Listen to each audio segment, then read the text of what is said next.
Apparently over 10,000 people bought the Fire Max 11 just last month on Amazon, not to mention everywhere else. But why is it so popular? Well, let's talk about it.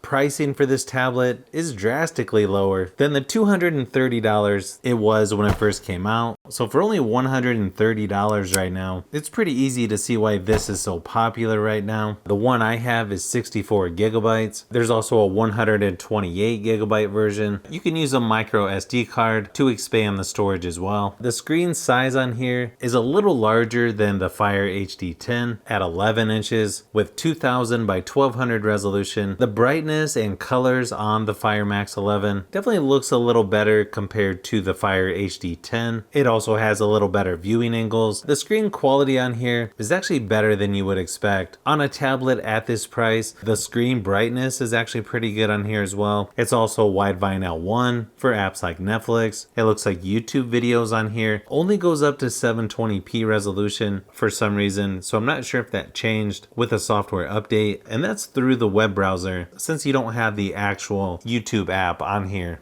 When it comes to battery life, this tablet lasted about 10 hours in my typical battery drain test at 100% screen brightness, which is definitely better than the Fire HD 10. So it's got plenty of power to last a couple days with mixed usage, even longer if you turn the screen brightness down. So definitely above average battery life compared to other tablets I've tested. Now the software on here is based on older Android software, which you can tell by the notification shade up at the top. It definitely looks more old school Android and probably should be updated in my opinion. And then left of the home screen, you've got the For You section, which is a lot of suggested content and your library as well. Then you have all of your installed apps there on the center of the home screen. It's definitely a little different than most Android tablets and probably not my favorite, but you also have an official keyboard and stylus bundle for the Fire Max 11, which you normally don't get for tablets in this category. One advantage you have with this tablet over some of the other budget tablets is you have a fingerprint scanner right on the power button, which is always nice to have for a tablet.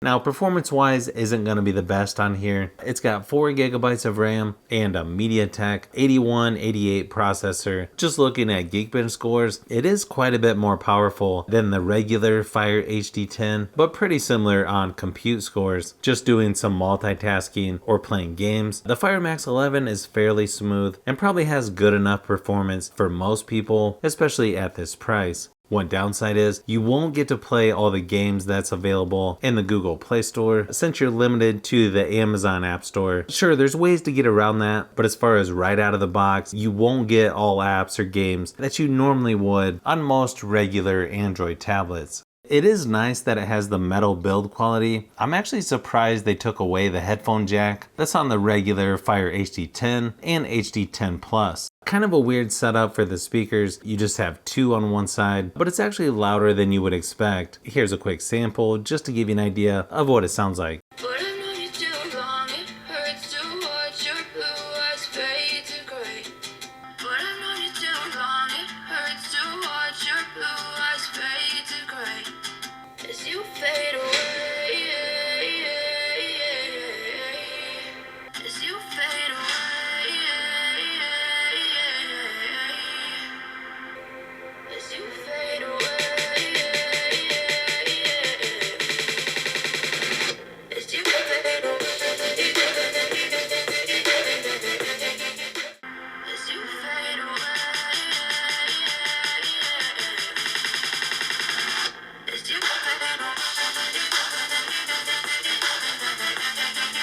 Now when it comes to cameras on tablets, they're usually not that great, especially on more budget friendly ones like this. You've got an 8 megapixel on the front, 8 megapixel on the back. You can shoot up to 1080p resolution for video recording on the front and back. So if you need to do a Zoom meeting or other video conference call, you could probably use this tablet for that, but you will get better results using your cell phone. Even most budget cell phones now are going to be quite a bit better than most tablets. Here's a few quick samples just to give you an idea of what to expect.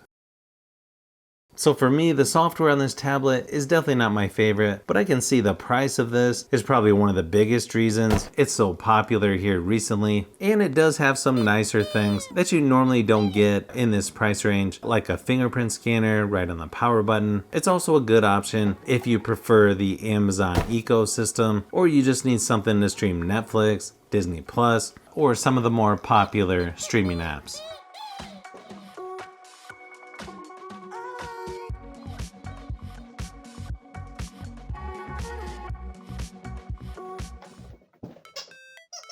So if you've made it this far into the video, you may want to say thanks by subscribing, and don't forget to give a thumbs up if this video was helpful. This is Brian from Fishbee Productions. Thanks for watching, and I'll see you on the next one.